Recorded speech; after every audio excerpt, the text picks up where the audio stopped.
नमस्कार. महाराष्ट्र देशा या विशेष कार्यक्रमात आपल्या सर्वांचं स्वागत. या आठवड्यात राज्य सरकारने घेतलेल्या महत्त्वाच्या निर्णयांचा आढावा घेऊया. नवी दिल्लीतील CIIच्या वार्षिक परिषदेमध्ये महाराष्ट्राच्या प्रगतीचं सादरीकरण करण्यात आलं. यावेळी मुख्यमंत्री देवेंद्र फडणवीस यांनी महाराष्ट्र FDI अभियांत्रिकी निर्यात आणि स्टार्टअप्समध्ये आघाडीवर आहे आणि या सर्व बळांवर आधारित राज्याच्या भविष्यासाठी $1 ट्रिलियन अर्थव्यवस्था कशी उभारली जाते हे स्पष्ट केलं. तसंच औद्योगिक विकासासाठी आवश्यक असणारी परिपूर्ण इकोसिस्टीम उभारण्यासाठी सर्व प्रयत्न सुरू असल्याचं देखील त्यांनी म्हटलंय. महाराष्ट्राच्या 2047 पर्यंत जगातील महत्त्वपूर्ण प्रादेशिक अर्थव्यवस्थांमध्ये समावेश होईल असा विश्वास देखील मुख्यमंत्री फडणवीस यांनी यावेळी व्यक्त केला. नाशिक सिंहस्थ कुंभमेळ्याच्या तयारी दरम्यान घेऊन कायमस्वरूपी सुविधांवर भर दिला जातोय. जमीन संपादनासाठी 2267 कोटी रुपयांचा निधी मंजूर झालाय.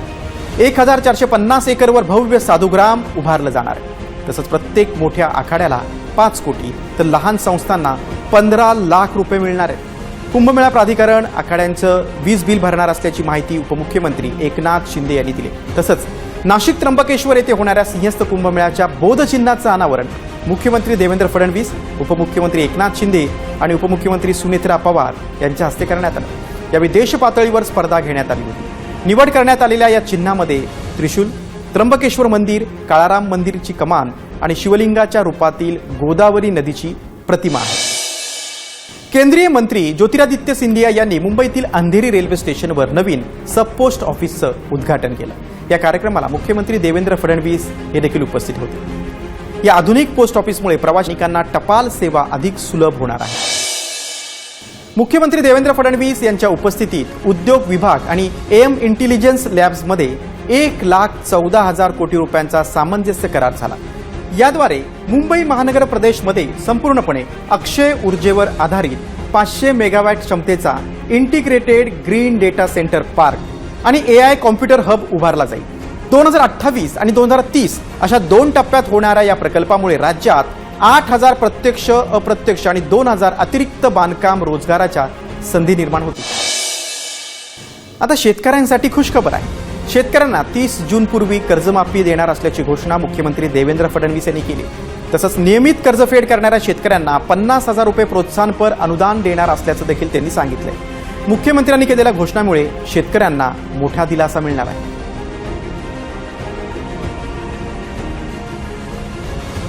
येत आहे या सरकारमध्ये शेतकऱ्यांचा विचार हा सर्वोपरी आहे. आम्ही या ठिकाणी या बजेटमध्ये निर्णय केला शेतकऱ्यांना कर्जमाफी देण्याचा.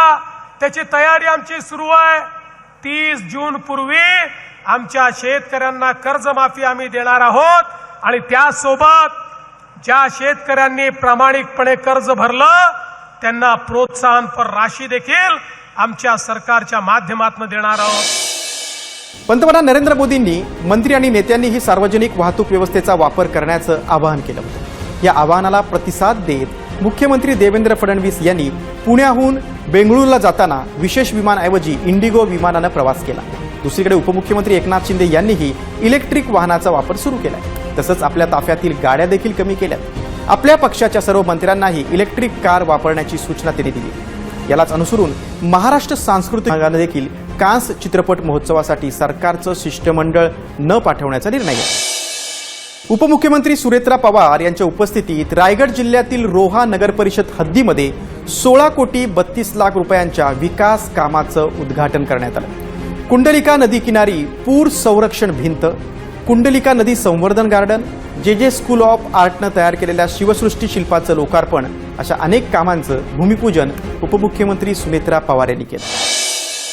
नागपूर ब्राऊनफील्ड आंतरराष्ट्रीय विमानतळाच्या विकासाला केंद्र सरकारनं मान्यता दिली. या मंजुरीमुळे नागपूरमधील पायाभूत सुविधा, विमानतळ विस्तार आणि कनेक्टिव्हिटीला मोठी चालना मिळणार. हा प्रकल्प राज्याच्या सर्वांगीण विकासासाठी एक महत्त्वाचा टप्पा ठरणार आहे.